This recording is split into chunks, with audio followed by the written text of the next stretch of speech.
President Trump's support among black voters tops 34% in a new Emerson poll, a shocking number that shockingly fits in among several other polls showing uncommonly high non-white support for the Republican president. This is bad news for Democrats as impeachment hearings wind down, liberal Supreme Court Justice Ruth Bader Ginsburg winds up in the hospital, and even more Democratic candidates unbelievably enter the 2020 presidential race. Despite the constant negative press, one thing seems clear going into 2020. The Democrats have nothing. Then, Harvard and Yale students interrupt the big football game to protest climate change or something. And Ta-Nehisi Coates, writing in the New York Times about Colin Kaepernick, gives us the dumbest article on the internet today. I'm Michael Knowles, and this is The Michael Knowles Show.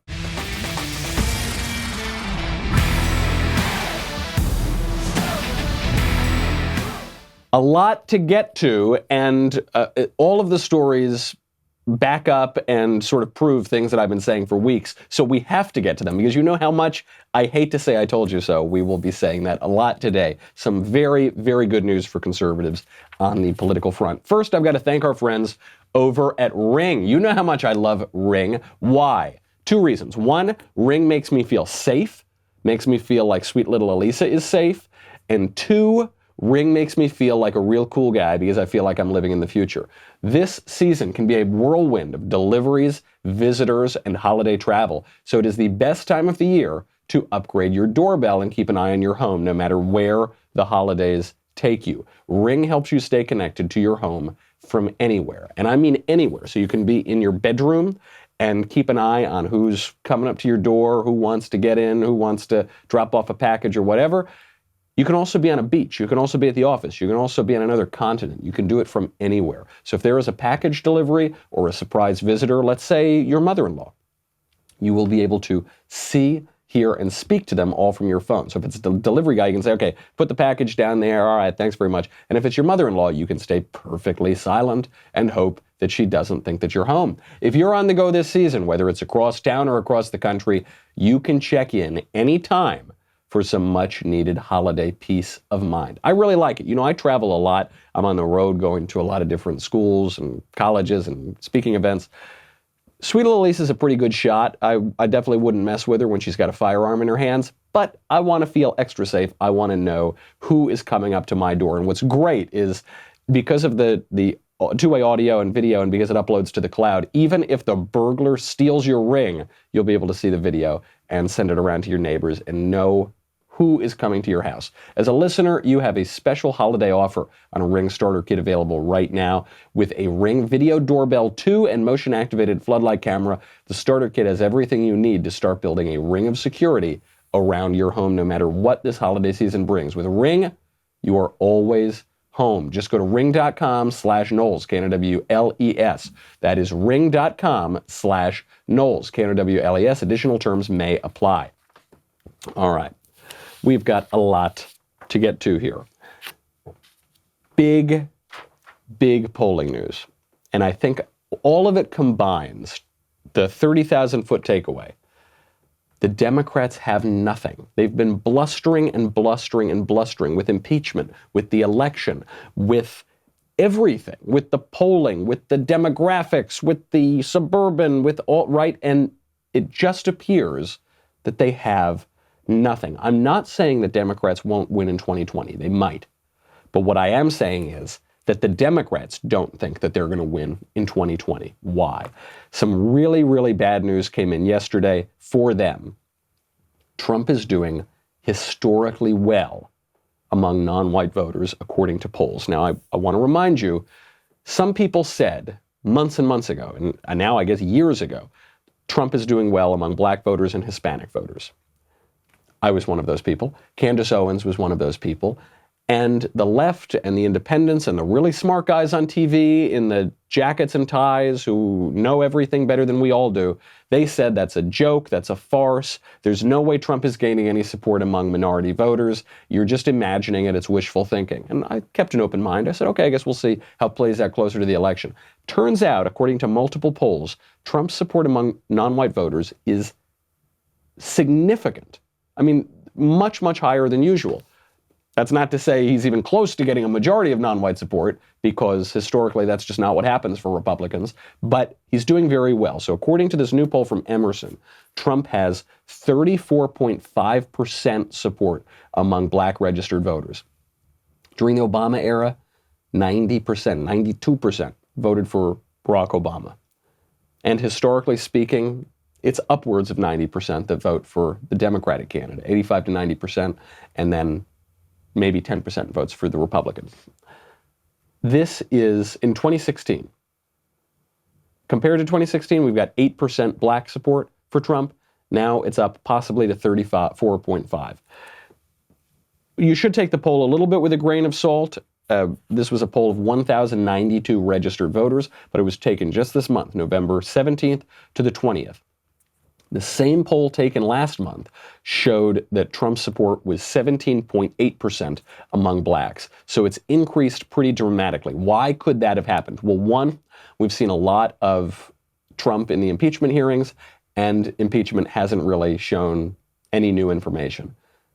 It's the same phone call. You got a lot of people, the key witnesses were brought in front of Congress, and they said that there was no quid pro quo. Adam Schiff then interpreted that to mean that there was a quid pro quo. So not a lot has changed other than showing there's no real there.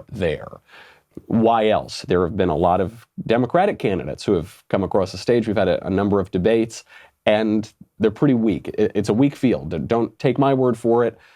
You've got other candidates now getting into the race this late in the game because of how weak the field it is. And it is not just that I subjectively consider this Democratic field to be weak. It is objectively weak, and the Democrats themselves are more or less admitting it. On this poll, the margin of error is 8.3%, because if it's a poll of 1,000 or 1,100 registered voters, the subset of those voters who are black is much smaller. It increases the margin of error. Still, even let's use the margin of error. You got a 34.5% black support. Take 8 points away from that, he's still doing incredibly well. 26.2%. Historically very, very high, and more than 3 times what he got in 2016. And it's not just black voters, it's also Hispanic voters. So the same poll showed that Trump is doing significantly higher among Hispanic voters than he was last month. His support among Hispanic voters looks like it's 38.2% in November compared to 26.2% the month earlier. Again, why could this be? Why is it possible that Democrats, who have been pandering to non-white racial identity politics for the past 50 years, why would they be losing support? Well, it's because their candidates are appealing to not just white people primarily, but to an extraordinarily slim set of white people. Look at the pitches being made by Elizabeth Warren, for instance. Elizabeth Warren, the whitest woman ever there was, whiter than the newly driven snow, and she pretended to be a Native American for her career, for professional advancement. That's not going to play very well among even people who are typically receptive toward democratic racial identity politics, because she's a race fraud and she's a race hustler. But even what she's pushing for are policies that appeal primarily to white, college-educated, suburban, metropolitan voters. So just her college plan, right? Basically have everybody in the country subsidize the college education of the majority of Americans who go to college. Only 1/3 of Americans go to college, and the people who do go to college and graduate skew disproportionately white. So you're now talking to people who are disproportionately non-white, disproportionately lower income, saying, hey, we're going to take your money and use that to pay for people who look like me, not like Native American me, but white me, Elizabeth Warren. That doesn't play very well if you're playing the game of racial identity politics. How about Pete Buttigieg? I think his black support is about 0%. Even Saturday Night Live made fun of this the other day. They're appealing, even though they sort of position themselves, the PR about the Democratic Party is that they're the party of racial diversity. They're the party playing to non-white voters. In the reality, at least this election season, they're not doing that. Maybe that has something to do with these poll numbers. Other polls, by the way, just to temper your expectations, other polls say that Trump's support among non-white voters isn't that great. So there's an Economist YouGov poll around the same time. It said that his support among non-white voters is about 16%. Morning Consult and Political say that it's about 18%. Gallup showed it's about 21%. So still not terrible numbers, but certainly not 34, 38%. However, there are other polls that agree with the Emerson poll. So according to an NPR PBS NewsHour Marist poll, this was in mid-November around the same exact time, Trump had 33% approval among non-white adults. That's completely in line with the Emerson poll. How do you explain that? NPR PBS NewsHour Marist is not some conservative poll. It's not some poll that skews disproportionately toward Republicans. Something is going on. There's another poll, Rasmussen, which generally does favor Republicans. Rasmussen has the same number as Emerson and as NPR PBS NewsHour Marist. Rasmussen has 34% support among likely black voters. If the Democrats only pick up 65% of black voters, they're done. They're done. They need to have huge, outrageous, and almost exclusive control over the black vote if they want to maintain anything near their current electoral dominance. If Democrats lose their non-white voters, they're finished. I hate to say I told you so. I was in Kentucky giving a speech a couple weeks ago, and there was a group of young, I guess right-wing, ostensibly conservative. They're not really conservative, but they're definitely right-wing. Young right-wing activists who call themselves the Groypers, who follow this guy, Nick Fuentes, who, if you haven't been following it, it's kind of a sordid, internet-y saga, but you can Google it, you can figure it out. These are guys who engage in white identity politics. So especially the head of it, Nick Fuentes, is engaging in white identitarianism and suggesting that a conservative movement needs to appeal to white voters explicitly, primarily, if not exclusively, because of the demographics. This is a line that one of the Groypers brought up to me in Kentucky, which is that demographics are destiny, meaning that you will be able to predict how someone votes on the basis of race. And it doesn't just stop there, that one's voting patterns are ingrained in one's race. There's no hope to possibly change that. And so you've got to look at politics primarily through a racial lens rather than primarily through a philosophical or ideological lens. And I said this isn't true because while at any given moment you might be able to predict how people vote based on any sort of group characteristics, including race, this is not an eternal truth. What are some examples of this?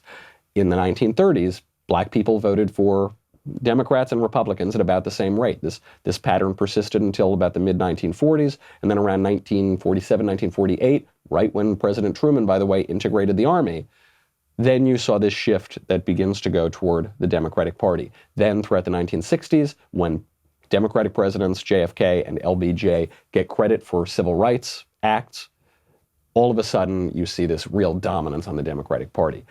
Does that mean that black voters could just totally switch to become Republicans overnight? Perhaps that would be unlikely. What it does show you is that your voting habits are not ingrained in your race. They're not racially determined. Same thing is true of Hispanic voters. So among Hispanic voters, the majority of them vote for Democrats, but among the subset of Cuban voters, the majority vote for Republicans. Why is this? It's obviously because of the Cuban experience of communism under Fidel Castro. Now, when they come to America, they identify as conservative, they vote for Republican. This persists over successive generations. The bad news is that over recent generations, the children of these Cuban immigrants and the grandchildren have started to skew left.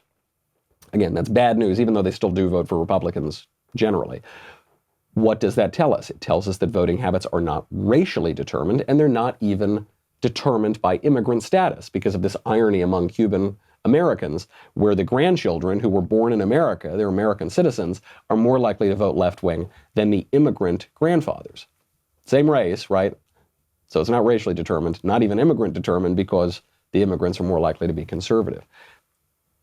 This is not to deny group characteristics in voting at any given point in time, but what it is showing you is that these things are not just in the DNA. And we're seeing that in these polls. President Trump has been making this pitch since 2016. When he made an explicit appeal to black voters, he said, what have you got to lose? You've been voting for Democrats for 50 years. What's it gotten you? Vote for me. Give it a try. What have you got to lose? He was mocked for this. He was called all sorts of names for this. And it would appear from at least these multiple polls that it's working. Will that last into 2020? I guess we'll have to wait and see. I think the Democrats are worried that it's going to last into 2020 because they are scurrying now to find a new candidate. Their current candidates are insufficient. They are inadequate. I think you could nominate any of these candidates that they have up there today. Joe Biden, Liz Warren, Pete Buttigieg, and I think Donald Trump would win 57 states. I think he would win Greenland, okay? So they're worried about this. You've got new candidates who are maybe going to get into the race. We'll get to that in a second. Even Saturday Night Live, which is as left-wing and establishment as it gets, is willing to admit at this point that the candidates aren't that great. There was a pretty funny send-up that they did, and SNL doesn't do very funny stuff these days, but it was pretty funny, it was pretty fair. Here is the SNL take on Buttigieg and Bernie. Pete Buttigieg looks like he's 5 years old and he has no black support. So this isn't a devastating attack from them. It's not like they hate Pete Buttigieg and they want to wreck his candidacy like they would for some other candidates. But it is acknowledging this guy's a little bit weak. And it's acknowledging actually that racial issue, which we were talking about with regard to Trump not 5 minutes ago. They're recognizing that as a major weakness. So they're not trying to kill him. They're not saying he's an evil candidate or he's a bad candidate, we got to get rid of him. But they are saying he's weak, he's young, he's probably not going to make it over the finish line. What are they making fun of with Bernie Sanders? They're making fun of the fact that Bernie Sanders is extremely old and just had a heart attack, but he's still a hardcore leftist. Okay, pretty mild attacks.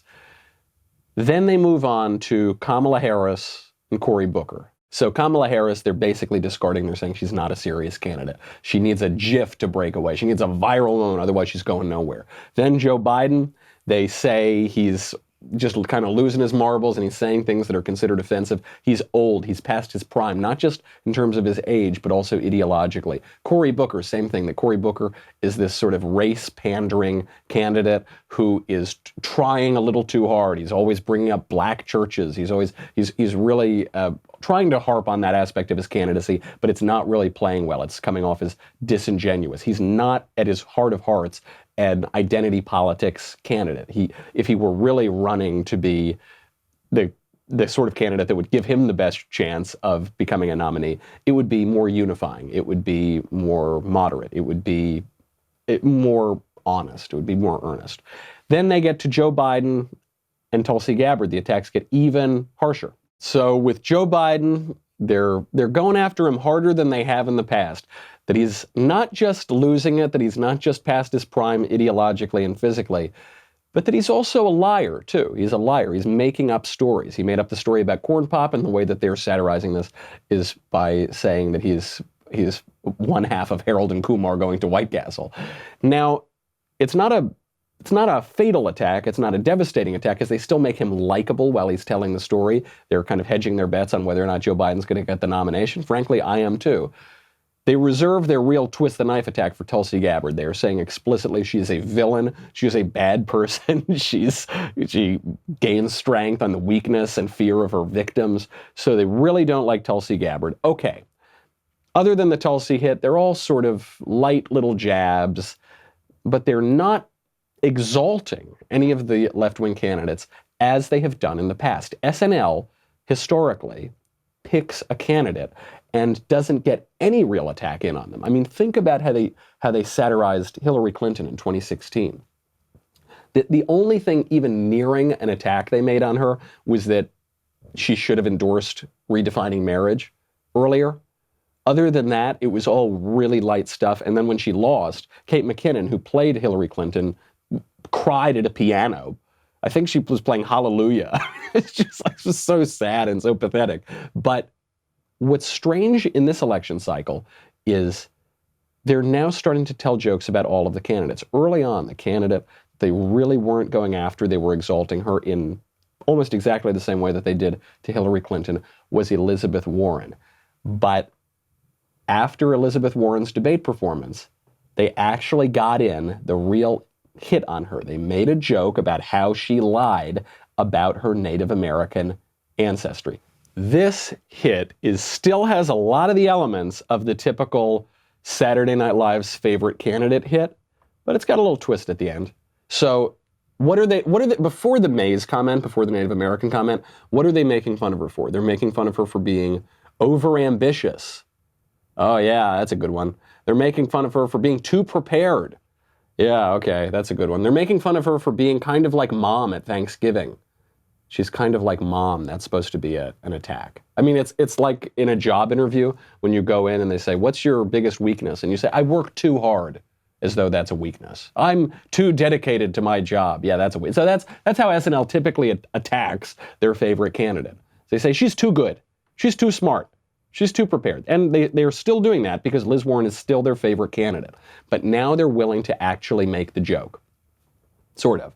The joke is she's a total race-hustling liar, the whitest woman on planet Earth who's pretending to be Satchmo. Not Satchmo. Different kind of race-hustling that would be. She's pretending to be Squanto. And she's not. She's obviously not. How do they get the attack in? They get the attack in because they set up the Thanksgiving joke. They are so uncomfortable to make this attack that she says, I'm going to make my old Native American ancestry. Should I say it? I don't want to say it. Should I say it? Maize. Maize being a traditional Native American food. If they really wanted to make the attack, they would have used the phrase pow wow chow, which is an actual recipe that Elizabeth Warren actually submitted to an actual Native American cookbook. I know it sounds like it isn't. I know it sounds like a joke that would be on SNL, but she actually did that because she is a shameless, race-hustling liar. They didn't go for that joke. That would be a little too real. That would be a little too hard. So they said maize. Okay, what's funny is that the SNL joke is actually much more staid. It's much more reserved and much more believable than the actual recipe that she submitted to the Native American cookbook. However, all of that said, Elizabeth Warren is losing some steam. She's been the candidate with all of the momentum for the last month at least. She's starting to lose some steam. Why? Well, in part, it's because she's not doing terribly well among minority voters, especially among black voters on whom the Democrats have relied for decades. Two, and I think this is even more decisive, it's because she released her ridiculous healthcare plan. She released that healthcare plan, the details of it, and people laughed in her face because it's absurd. She said she's going to pay for her healthcare plan by making those billionaires pay just, 2 cents more. The healthcare plan costs $52 trillion. The combined wealth of every billionaire in America is about $3.7 trillion.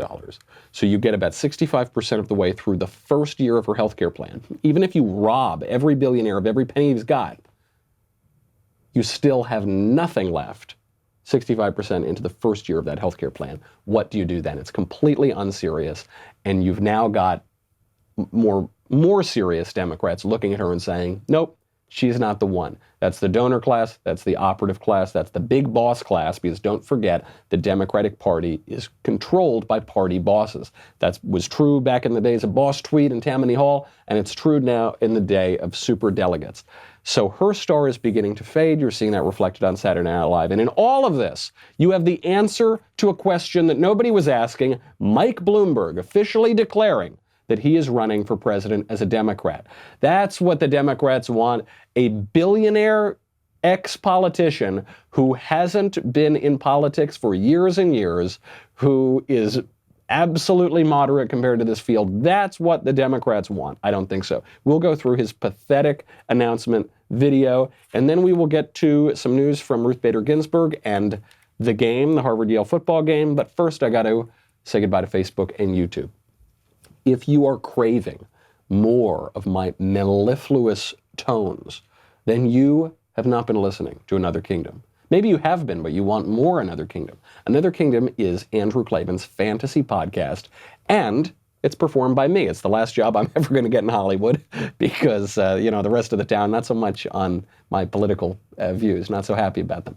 You got to go check it out, dailywire.com, and subscribe right now to catch up, because today at 7 p.m. Eastern, 4 p.m. Pacific, Drew and I will be sitting down together to discuss the final season and to take subscriber questions live from the listeners. This live event will be free for everyone to watch on Facebook and YouTube, but only subscribers will be able to ask the questions at dailywire.com. Plus, subscribers exclusively can watch the entire series, or you can listen to the newest seasons for free on Apple Podcasts. Go check it out. Don't miss another Kingdom Live discussion happening today at 7 p.m. Eastern, 4 p.m. Pacific. Go to dailywire.com. We'll be right back with a lot more.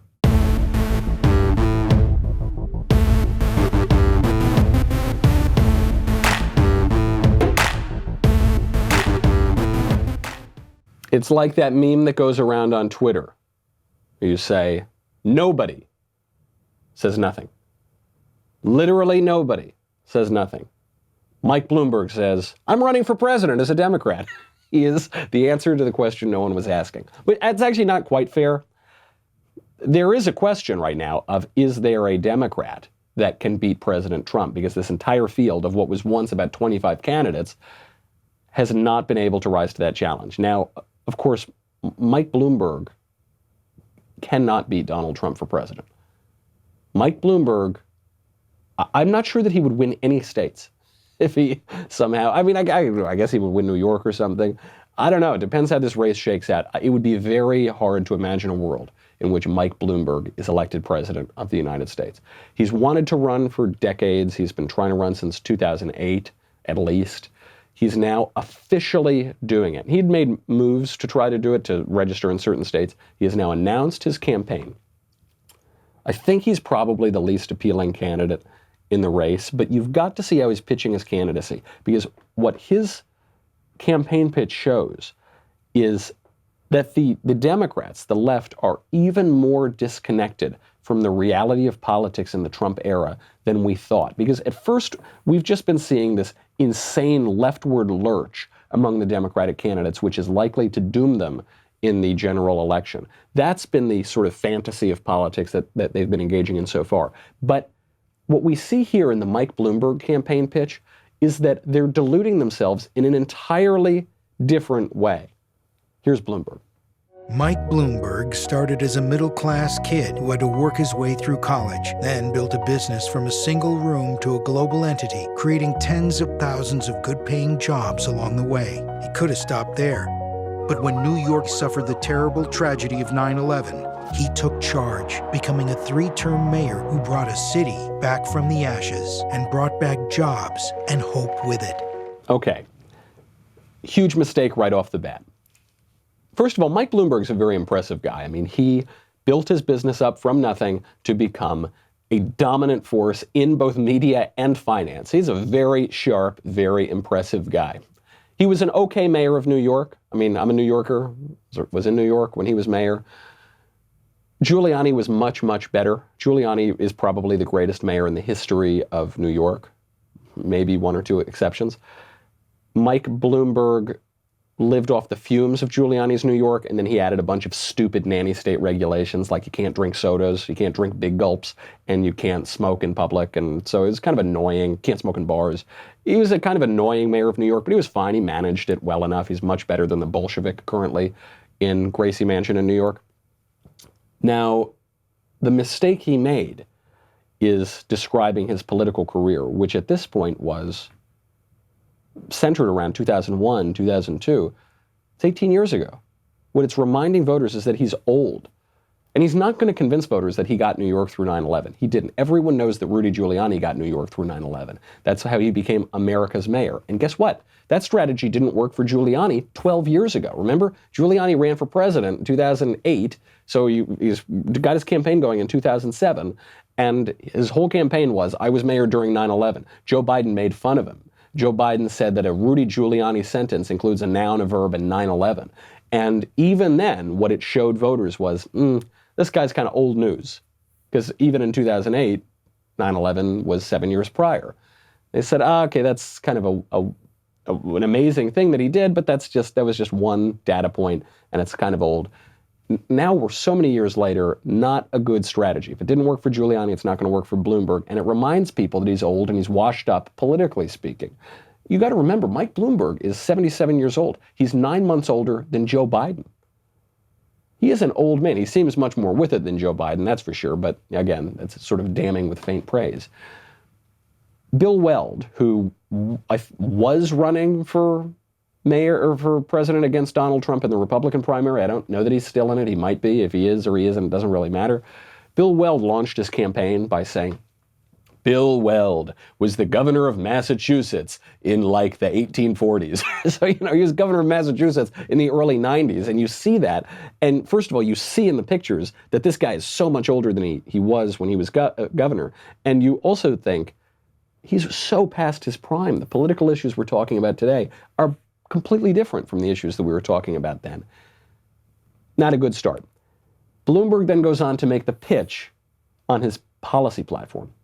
Creating tens of thousands of affordable housing units so families could have a decent place to live, raising teachers' salaries and kids' graduation rates, and creating a more open and livable city for the millions who call it home.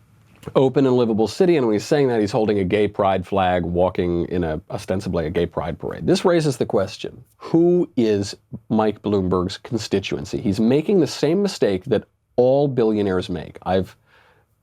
For some reason, I've had the privilege of meeting a few billionaires over the years, and one thing I've noticed about the majority of them is they believe, not all of them, but at least the ones I know from New York, they believe that what America's really yearning for is a candidate who's fiscally conservative and socially liberal. He doesn't get hung up on all those silly social issues like killing 1 million babies a year or redefining marriage, the bedrock of civilization. You don't get hung up on that stuff. Liberals can have that. He realized that what Americans really want is lower taxes. All right, and polls show that statistically nobody wants that policy platform. People who want a presidential candidate who's fiscally conservative and social liberal, in other words, a greedy Democrat, is about 4.5%. Like nobody. And I think most of those 4.5% are extraordinarily wealthy people in New York. So he's making this pitch to fiscal conservative social liberals. That's nobody. That's not going to work. It's also the pride flag is not a great idea to get in there because it's going to turn off a lot of people after the LGBTQ movement has become the symbol of what you would call oppressive liberalism. I mean, the drag queen story hour and sex education, teaching your kids about disgusting things when they're in kindergarten and confusing people on sex and gender. It's just not a good look. The whole argument for a Bloomberg candidacy is that these Democrats are too left-wing to win in the general. I'm a more moderate guy and I'm pragmatic and I've accomplished a lot, vote for me. And he's just not able to really make that argument because he is quite liberal on social issues. He's not going to win over conservatives because he created jobs. If you want a job-creating conservative president, you got Donald Trump. But he's not going to win over liberals by campaigning on economic pragmatism. Liberals don't want economic pragmatism. The majority of millennials are identifying as socialists. That's the majority of millennials overall, of all political stripes, certainly among Democratic primary voters. So he's giving himself a constituency of nobody. Then he makes the pitch from the pragmatic managerial experience that only King Michael Bloomberg can give you.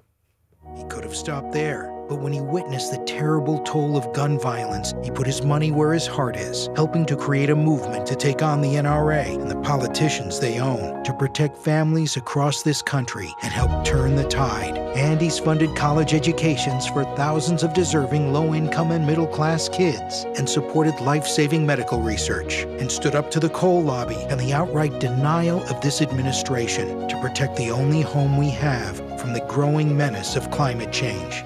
King Michael Bloomberg, he can do it. He has donated his own money out of the goodness of his heart to push all of these sort of oppressive, often unconstitutional programs on the American people. He's able to do it because of his largesse and because he's got a lot of confidence and a big ego and a lot of institutional power. That's right, folks. We need to defeat Donald Trump, and that's why the only way we can do it is by electing an egomaniac billionaire from New York. What kind of pitch is that? Hey, do you hate Donald Trump? Well, vote for me, the poor man's Donald Trump.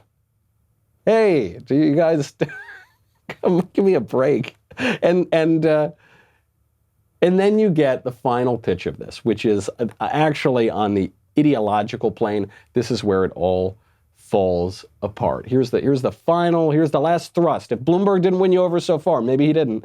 Here it is. Now you're not going to be able to resist voting for him.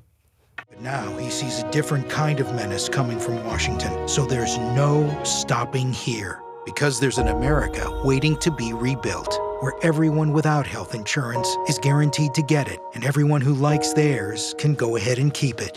Where the wealthy will pay more in taxes, and the struggling middle class will get their fair share. And jobs that just allow you to get by will become jobs that let you get ahead. Mike Bloomberg for president, jobs creator, leader, problem solver.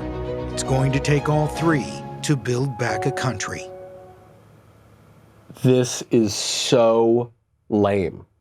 It's so lame because on the ideological front, what this pitch is to the American people is the same as saying, hey, vote for Mike Bloomberg because he's going to give you the exact status quo, but you'll get a little bit more money. Vote for the status quo with slightly lower taxes and a little bit more money. And the billionaires, they'll pay like a little bit more in taxes. Not too much, but a little bit. Vote for Mike Bloomberg and nothing will change. So he just doesn't understand that on both the left and the right now, I think people are realizing that the status quo that we've had for now, 30, 40 years, is coming to an end.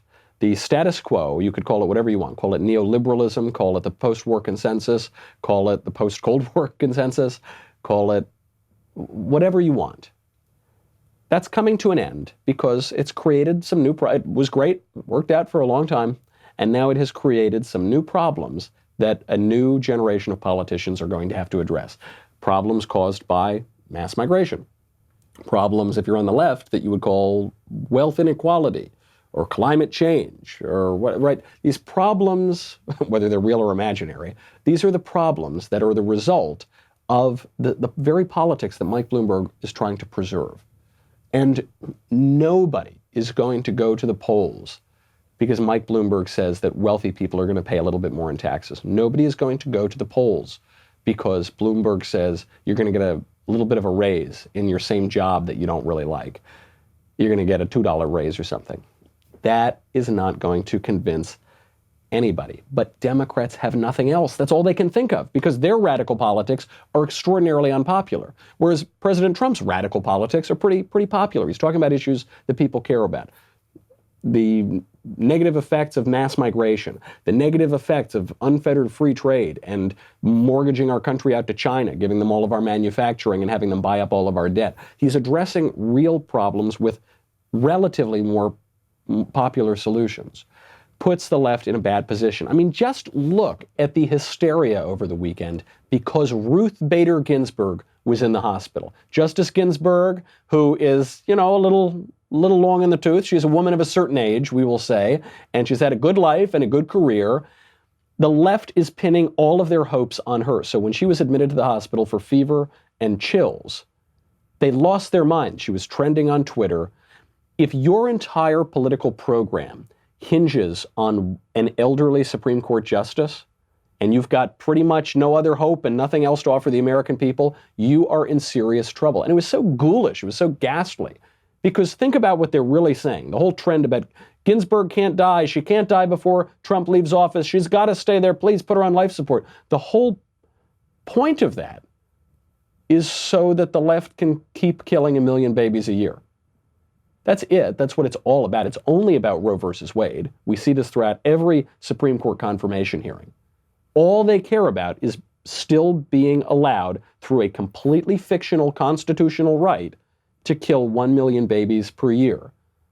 One woman must live so that many others may die. That is such a dead program. I mean, that is such a, I guess pun not intended actually, but it's such a hollow, desiccated political agenda. Everything else, we have 3 branches of government. We got federal, we got state government, we got local government, we got all of these institutions of our government. And because the left has just completely lost the narrative, they've completely lost the point, they're now pinning all of their hopes, and their hopes are really, really ghoulish, on this one elderly Supreme Court justice who was appointed by Bill Clinton. I mean, it's a whole political movement now about nothing other than a couple of these little interests that are pretty repugnant to people. I mean, just look at the Harvard-Yale football game. The Harvard-Yale football game was over the weekend. I did not attend. It's actually usually a pretty fun game because the tailgating gets pretty raucous, and then nobody actually watches the football game, and then everybody leaves and goes home. This year, I'm sorry I missed it this year, not because of the football. I mean, Yale won. Good job. Way to go, guys. But because in the middle of the game, the whole game was interrupted by a protest of climate change, sort of. Over 150 Yale and Harvard students, alumni, and faculty stormed the field to demand divestment from fossil fuels to stop climate change. You showed them, guys. You showed climate change by protesting Harvard and Yale. And then bizarrely, the protest of climate change became a protest of Puerto Rican debt. I kid you not. Here it is. Cancel the debt! Cancel the debt! Cancel the debt! Cancel the debt! Cancel the debt! Cancel the debt! Cancel the debt. Puerto Rican debt, because what they wanted was for the Yale and Harvard investment offices. You got to remember, Yale and Harvard have tens of billions of dollars in their endowments. I mean, these are hedge funds. These are like sizable hedge funds too. And so what these Yale and Harvard students are saying is that most of whom I bet are on financial aid like I was. So they're actually there very likely because of the results of the investment office. But they're now criticizing the investment office and saying you can't invest in fossil fuels or Puerto Rican debt. You can't invest in companies that hold Puerto Rican debt. Puerto Rico, a very corrupt island, which has mismanaged a lot of its funds and mismanaged its hurricane recovery funds. And so they've got a lot of debt, and then companies are buying up that debt to allow Puerto Rico to continue to exist, and you've got to divest from that. They've got nothing. The left has got nothing. They don't even know what they're protesting. What are they angry about? It's not an intellectual argument that the left is making, whether it's at the Democratic debates or in the impeachment hearings or at the Harvard-Yale football game. It's not an intellectual argument. It's just random ideological spasms. Climate change, Puerto Rican debt, are just words. They're just saying words that don't have any meaning in any context of an argument. They're just saying random things because the left has nothing. And actually, just to put one final point on it before we go, I've got to get to the dumbest article on the internet today. Ta-Nehisi quotes in the New York Times the cancellation of Colin Kaepernick.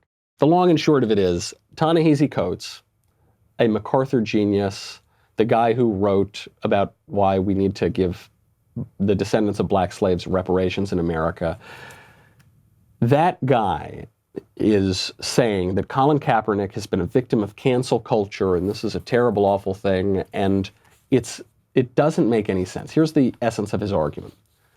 Cancel culture is not new.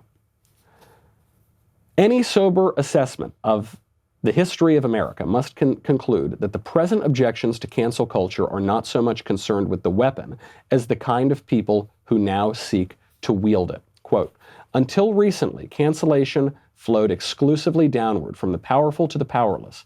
But now in this era of fallen gatekeepers, where anyone with a Twitter handle or Facebook account can be a publisher, banishment has been ostensibly democratized. This doesn't make any sense just on its face. But it's the same kind of gripes about oppression and the powerful and the powerless.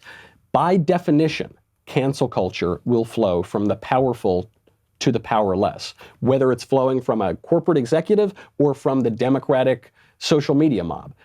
The people who get canceled are, by definition, become the powerless, and the people who are able to do the canceling are the powerful. This is not just a matter of class or money or race or any other way you want to play identity politics. It's in the act itself. But then he gets to the heart of the NFL's problem, he says, the NFL is revered in this country as a paragon of patriotism and chivalry, a sacred trust controlled by some of the wealthiest men and women in America. For the past 3 years, this sacred trust has executed with brutal efficiency the cancellation of Colin Kaepernick. This is curious, given the NFL's moral libertinism. The league has, at various points, been a home for domestic abusers, child abusers, and open racists. Fair enough, that's all true. There are a lot of derelicts that have played in the NFL. And yet it seems Mr. Kaepernick's sin, refusing to stand for the national anthem, offends the NFL's suddenly delicate sensibilities. And while the influence of hashtags should not be underestimated, the NFL has a different power at its fingertips, the power of monopoly. Kaepernick's cancellation bars him from making a living at a skill he has been honing since childhood. Cry me a river for Colin Kaepernick. That's not what happened at all. Here's what happened. Colin Kaepernick disrespected not just some aspect of America, but the whole country itself by disrespecting the national anthem, which is called the Star-Spangled Banner, which is the flag, which is the symbol of the whole country. And then, guess what? It turns out the people who watch America's new favorite pastime, who tune in to watch sporting events, which have always had a patriotic aspect to them, but especially football in this day and age, the people who tuned in and watched that didn't like it.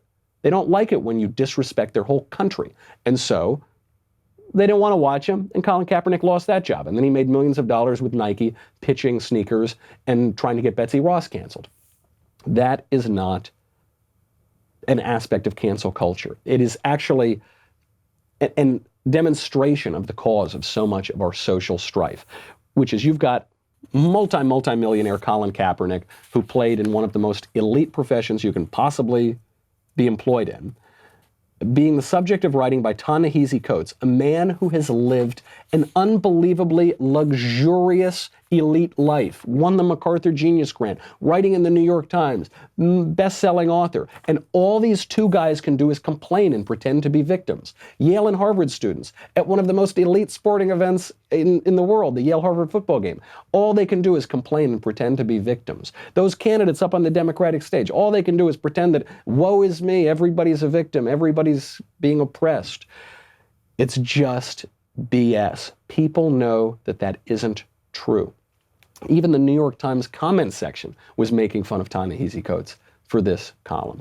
It's just BS. They've lost the narrative. They've got nothing. They're huffing and puffing. Even through impeachment, they've got nothing. What argument will they make going into 2020? I suspect the left won't have an argument to make. It will be more shrill sighs, shrieks, and hysteria. And in the meantime, we can keep making serious arguments to the American people. I think we've lost a lot of reason as a culture. We've lost a lot of civility. But I think that between a reasonable argument to the voters' interests and huffing and puffing and screeching about surreality, I think the great conservative consolation will hold. I think reality will win. That's our show. I'm Michael Knowles. This is The Michael Knowles Show. See you tomorrow.